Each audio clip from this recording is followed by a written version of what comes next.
بسم اللہ الرحمن الرحیم۔ حضور صلی اللہ علیہ وسلم نے دو بہنوں کو اور دو بھائیوں کو ایک بستر پر سونے سے کیوں منع کیا ہے؟ آج کی اس ویڈیو میں ہم تفصیل سے بات کریں گے اور ساتھ ہی سونے کے آداب بھی بیان کریں گے، تو لہٰذا ویڈیو کو آخر تک ضرور دیکھیے گا۔ پیارے دوستو، حضور صلی اللہ علیہ وسلم نے زندگی کے ہر پہلو میں ہماری رہنمائی کی ہے اور ایک کامیاب زندگی گزارنے کا طریقہ سکھایا ہے، جو نیند جس میں انسان تقریباً اپنی ایک تہائی زندگی گزار دیتا ہے۔ اسلام نے اس کے بہت سے آداب اور سنتیں ذکر فرمائی ہیں، جو شخص ان پر عمل کرے گا اسے سکون اور اطمینان کی نیند نصیب ہوگی، پریشانی بے چینی سے نجات ملے گی۔ سونے کے آداب میں سے ایک ادب یہ ہے کہ جلد سے جلد سونا چاہیے اور بغیر ضرورت جاگنے سے پرہیز کرے۔ حضرت ابو برزہ اسلمی رضی اللہ عنہ سے روایت ہے، حضور صلی اللہ علیہ وسلم عشاء سے پہلے سونے کو اور عشاء کے بعد بات چیت کرنے کو ناپسند فرماتے تھے۔ سونے کا دوسرا ادب یہ ہے کہ انسان دائیں کروٹ پر سوئے، کیونکہ حضور صلی اللہ علیہ وسلم دائیں کروٹ پر سویا کرتے تھے اور اس کا حکم بھی ارشاد فرمایا ہے۔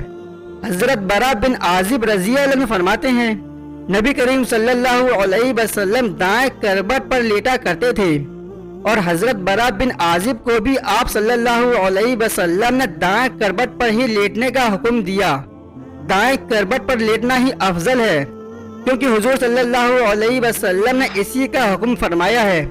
تیسرا ادب یہ ہے کہ انسان لیٹتے وقت دائیں ہاتھ کو دائیں گال کے نیچے رکھ لے۔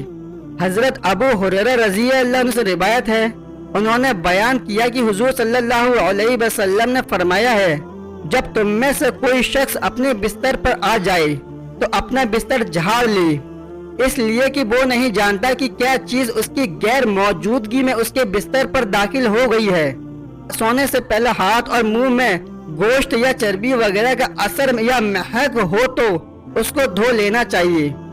حضور صلی اللہ علیہ وسلم نے فرمایا، جس کے ہاتھ میں گوشت یا چربی کی مہک یا اس کا اثر موجود ہو اور اسے دھوئے بغیر سو گیا، پھر اسے کوئی مصیبت پہنچی تو اسے چاہیے کہ وہ اپنے آپ کو ہی ملامت کرے۔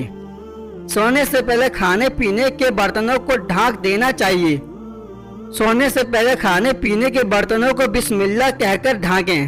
اگر کوئی چیز نہ ملے تو کم سے کم ایک لکڑی ہی صحیح بسم اللہ کہہ کر اس پر رکھ دیں، اس لیے کہ شیطان بند دروازوں کو اور ڈھکے ہوئے برتنوں کو نہیں کھولتا۔ سونے سے پہلے آگ اور چراغ بجھا دیں۔ حضرت جابر بن عبداللہ رضی اللہ عنہ روایت کرتے ہیں کہ حضور صلی اللہ علیہ وسلم نے فرمایا، رات میں جب تم سونے جاؤ تو چراغ بجھا دو اور دروازے بند کر دو۔ حضرت عبداللہ رضی اللہ عنہ فرماتے ہیں کہ حضور صلی اللہ علیہ وسلم نے فرمایا، سوتے وقت اپنے گھروں میں آگ کو جلتا ہوا نہ چھوڑو، کیونکہ بسا اوقات چوہا چراغ کی بتی کو بھڑکا کر گھر والوں کو جلا ڈالتا ہے۔ ایسی چھت پر سونا منع ہے جس کے چاروں طرف کوئی آڑ نہ ہو، جو گرنے پڑنے سے نہ روک سکے۔ حضور صلی اللہ علیہ وسلم نے فرمایا، جو شخص ایسی چھت پر سوئے جس کے اعتراف میں کوئی آڑ نہ ہو اور وہ اوپر سے گر کر مر جائے یا اسے کوئی نقصان پہنچے تو وہ اللہ کی ذمہ داری سے بری ہے۔ دوستو، یہ تھے کچھ سونے کے آداب جن کو بیان کرنا میں نے ضروری سمجھا۔ اب ہم اپنے موضوع کی طرف آتے ہیں۔ حضور صلی اللہ علیہ وسلم نے دو بھائیوں یا دو بہنوں کو ایک بستر پر سونے سے کیوں منع کیا ہے؟ دوستو، اسلام انتہائی صاف ستھرا اور پاکیزہ دین ہے۔ اسلام جہاں ظاہری گندگی سے بچنے کی تلقین کرتا ہے، اس کے ساتھ ساتھ ایسے انتظام بھی انسانوں کو دیتا ہے جس سے ہر فرد کی روحانی تربیت بھی ہوتی ہے۔ اسلام نے والدین کے لیے جہاں انہیں خود گناہ کے کاموں سے بچنے کی تلقین کی ہے، وہاں پر ان کے بچوں کے لیے بھی حکم صادر فرمایا ہے۔ حضرت عبداللہ بن عمر رضی اللہ عنہ بیان کرتے ہیں کہ حضور صلی اللہ علیہ وسلم نے ارشاد فرمایا، جب تمہارے بچے 7 سال کے ہو جائیں تو انہیں نماز پڑھنے کا حکم دیں، اور جب 10 سال کے ہو جائیں تو انہیں نماز نہ پڑھنے پر ماریں اور ان کے بستروں کو جدا جدا اور الگ کر دیں۔ علامہ محمود محمد رحمۃ اللہ علیہ ابو داؤد کی شرح میں لکھتے ہیں کہ ان کے بستر جدا جدا کر دو، اس کا مطلب یہ ہے کہ ان کے سونے کی جگہ الگ الگ بناؤ، اس لیے کہ جب وہ 10 سال کو پہنچتے ہیں تو بلوغت کی ادنی حد تک قریب ہو جاتے ہیں، ان کی شہوت زیادہ ہوتی ہے اور ان پر فساد و خرابی کا ڈر ہوتا ہے۔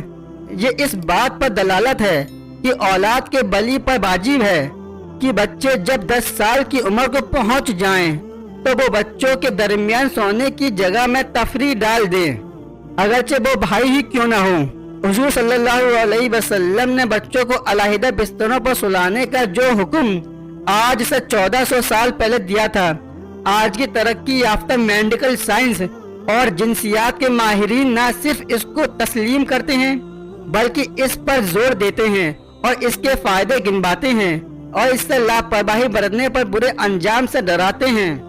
اپنے بچوں کو جنسیات سے آگاہ کرو، کہتے ہیں کہ ضروری ہے بچوں کو ایک بستر پر نہ سونے دیا جائے، کیونکہ جو بچے لگاتار ایک بستر پر سوتے ہیں ان کے اندر رگڑ اور جسمانی ملاپ کا مرض بڑھ جاتا ہے اور رفتہ رفتہ یہ بچے جنسی کھیل کھیلنے لگتے ہیں، کیونکہ بچے بظاہر سوئے ہوئے نظر آتے ہیں لیکن حقیقت میں وہ جاگتے ہوتے ہیں۔ 2-3 سال کے بچوں کا بھی عام طور پر یہی حال ہے، اس لیے ماں باپ کو اس سلسلے میں بڑی احتیاط اور سخت پرہیز کی ضرورت ہے۔ حضور صلی اللہ علیہ وسلم نے ارشاد فرمایا کہ مرد مرد کا سطر کی طرف نہ دیکھیں اور نہ ہی عورت عورت کے سطر کی طرف دیکھیں، اور مرد ایک مرد کے ساتھ ایک کپڑے میں جمع نہ ہوں اور نہ عورت عورت کے ساتھ ایک کپڑے میں جمع ہوں۔ اس حدیث میں بھی یہ حکمت پیش ہے، کیونکہ جب تنہائی اور ایک ہی بستر میں انہیں سونے کی جگہ ملتی ہے تو شیطانیت کا دروازہ کھلنے میں دیر نہیں لگتی۔ شریعت اسلامیہ نے اس دروازے کو بند کرنے کے لیے یہ تعلیم دی ہے۔ 10 سال جو پوری عمر کی ابتدا ہوتی ہے اس سے ہی پابندی کر دی جائے تاکہ برائی کے راستے بند ہو جائیں۔ اس لیے ہمیں اس بات کی طرف خصوصی توجہ دینی چاہیے اور اپنے بچوں کو اسلامی تعلیمات سے ہمکنار کرنے کے لیے پوری محنت اور کوشش سے کام لینا چاہیے۔ ویڈیو پسند آئی تو لائک کریں، شیئر کریں اور مزید اسی طرح کی ویڈیو دیکھنے کے لیے ہمارے چینل کو سبسکرائب کرنا نہ بھولیں۔ جزاک اللہ۔